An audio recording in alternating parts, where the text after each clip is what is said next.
All right, good morning, everybody. Meteorologist Jeremy Oz is off along with Alex Williams here. We're going to be talking about the impacts of Helene here the next couple of moments. But the center of the storm is now getting close into the region that we are now beginning to feel the impacts. And you can see there on Viper radar, the center of the storm is actually just south of Greenville, South Carolina. And all that heavy rain is ramping up in the mountains, and those high winds are also beginning to increase as well. And so widespread rain is moving in.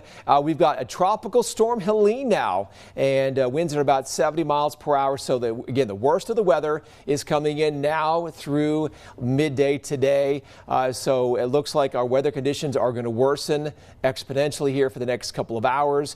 We've got those ongoing flash flood emergencies in the mountains. So there's a lot of information to talk about. So I'm going to toss things over to meteorologist Alex Williams, who is really focused in on those current conditions. Alex, what's going on?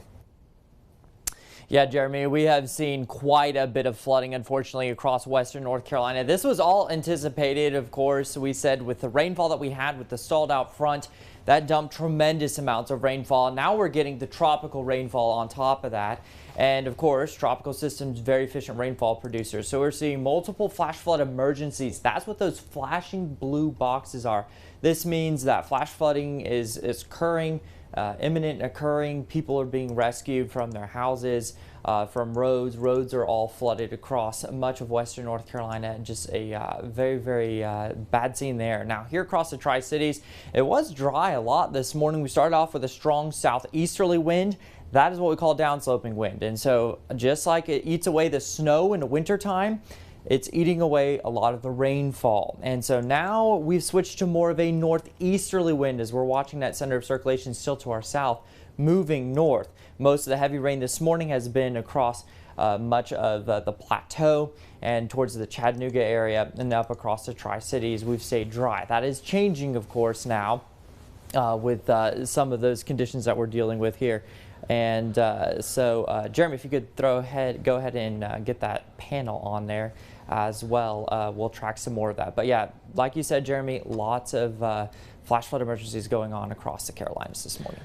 Yeah, we'll get that back up in just a second, Alex, here. It looks like, though, in terms of the forecast, we're definitely looking at some active weather here. So I've got you connected back up here. But I wanted to go ahead and show you the forecast here, the details. And you can see that we're looking at so the center of the storm. Again, all the weather conditions associated with Helene coming in across the mountains of North Carolina and here in the Tri-Cities. And so as we head through the next couple of hours, you can see there by 9-10 o'clock, the worst of the weather will be upon us. So again, the higher winds, the heavy rain, things will worsen throughout the next couple of hours.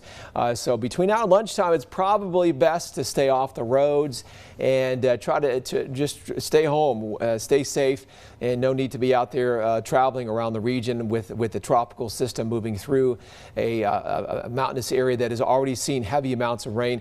So our flood risk is certainly high for the mountains. So that's going to be the trend there. Later today, though, conditions are going to improve. It's not going to be this bad all day long, but weather conditions are going to be improving a little bit later on today.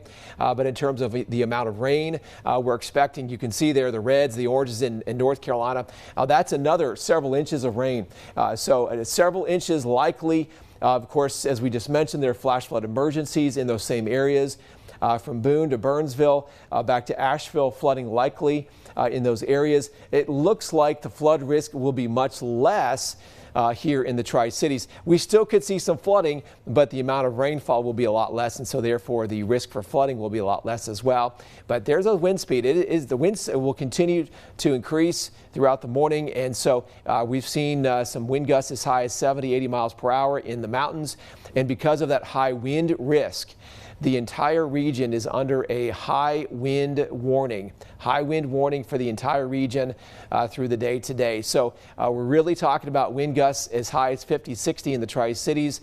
Looks like the flooding risk will continue for specifically the mountains right now. And there is going to be that risk for some isolated tornadoes. But I do want to give Alex a chance here to get back on the chroma key wall. So Alex, I'll let you take away here and continue to focus in on those current conditions. Yeah, Jeremy, we are. So we are watching those flash flood emergencies across the Carolinas. Let's look here, of course, closer to home, what we've got going on, and look at the widespread of swath of rain that we already have moving in. Again, remember that wind is shifted more from southeasterly to easterly to now northeasterly as we watch this area of low pressure. That is what a tropical system is a massive area of low pressure producing lots of wind across the area as well. We'll look at some of those cameras in just a moment because some of the cameras across Appalachian State are just very, very impressive to look at. Hopefully, definitely students staying safe there.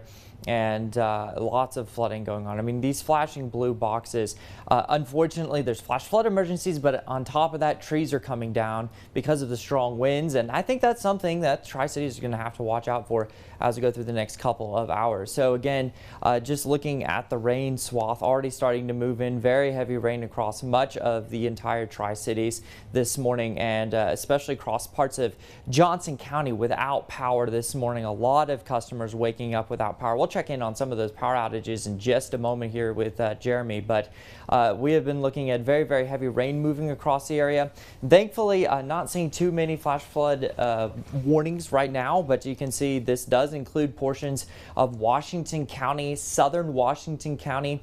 And this is the thing, folks, that we're going to watch out for as we go through the next couple hours this morning.